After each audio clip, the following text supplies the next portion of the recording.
La Genèse, chapitre 49. Jacob appela ses fils et dit : « Assemblez-vous, et je vous annoncerai ce qui vous arrivera dans la suite des temps. Rassemblez-vous et écoutez, fils de Jacob, écoutez Israël, votre père.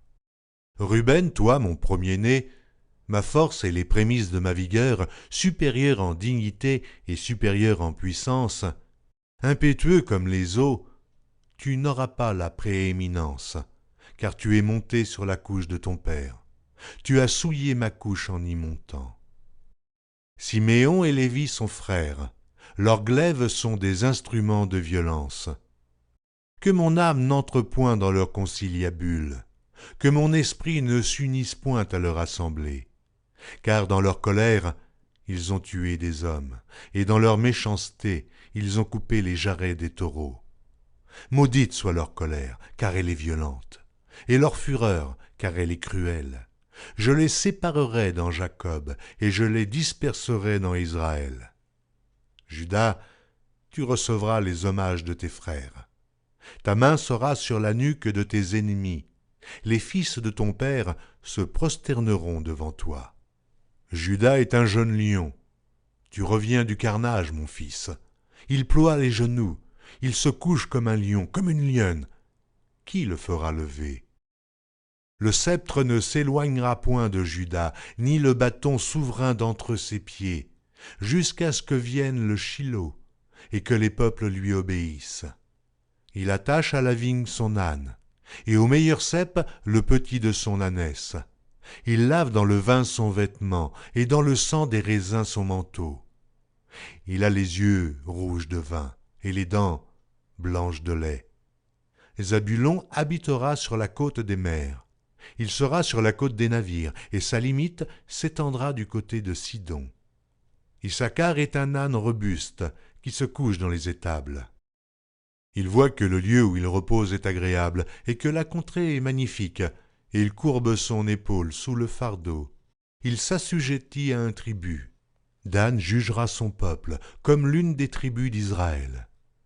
Dan sera un serpent sur le chemin, une vipère sur le sentier, mordant les talons du cheval pour que le cavalier tombe à la renverse. J'espère en ton secours, ô Éternel. Gad sera assailli par des bandes armées, mais il les assaillira et les poursuivra. Azer produit une nourriture excellente, il fournira les mets délicats des rois. Nephtali est une biche en liberté, il profère de belles paroles. Joseph est le rejeton d'un arbre fertile. Le rejeton d'un arbre fertile près d'une source. Les branches s'élèvent au-dessus de la muraille. Ils l'ont provoqué, ils ont lancé des traits.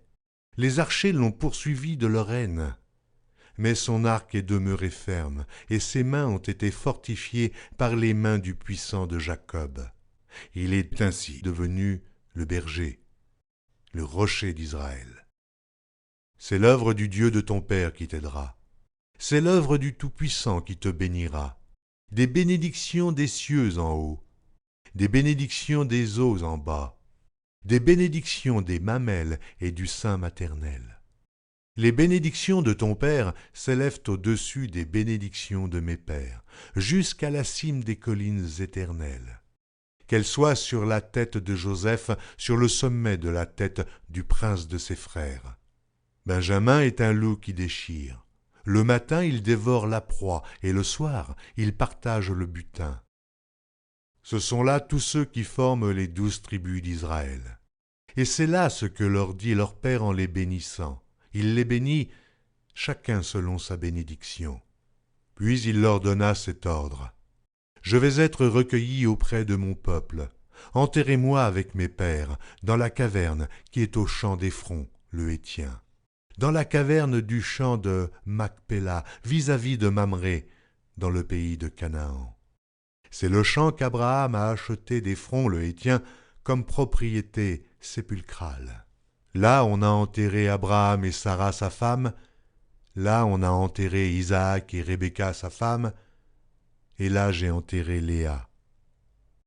Le champ et la caverne qui s'y trouvent ont été achetés des fils de Heth. Lorsque Jacob eut achevé de donner ses ordres à ses fils, il retira ses pieds dans le lit, il expira et fut recueilli auprès de son peuple.